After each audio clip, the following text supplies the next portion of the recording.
বাংলাদেশ প্রবাসীর অধিকার পরিষদের চতুর্থ প্রতিষ্ঠা বার্ষিকী পঞ্চম বর্ষে পদার্পণ উপলক্ষে কাতারে আলোচনা সভা অনুষ্ঠিত হয়েছে। বুধবার রাজধানীর দোহার ওল্ড সালাতা চট্টগ্রাম রেস্টুরেন্টে আলোচনা সভার আয়োজন করে বাংলাদেশ প্রবাসীর অধিকার পরিষদ কাতার শাখা। আলোচনা সভায় প্রধান অতিথি হিসেবে উপস্থিত ছিলেন সংগঠনের কেন্দ্রীয় যুগ্ম সাধারণ সম্পাদক নূর আলম আকাশ। আল হারুনের সঞ্চালনায় অনুষ্ঠানে সভাপতিত্ব করেন কাতার শাখার সভাপতি শফিকুল ইসলাম।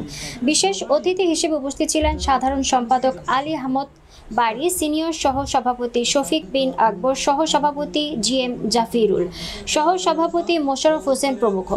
এ সময় বক্তারা বলেন, প্রবাসীরা দেশে রেমিটেন্স পাঠিয়ে দেশের অর্থনীতির চাকা সচল করলেও প্রবাসীদের সাথে এয়ারপোর্টে অসৎ আচরণ করা হয়। প্রবাসীদের যৌক্তিক ও ন্যায়সঙ্গত অধিকার আদায়ে সোচ্চার ভূমিকা পালন করে আসছে প্রবাসী অধিকার পরিষদ। পাশাপাশি সংগঠনের পক্ষ থেকে সরকারকে দেওয়া 10 দফা দ্রুত বাস্তবায়ন করার জন্য সরকারের প্রতি আহ্বান জানান সংগঠনের নেতারা।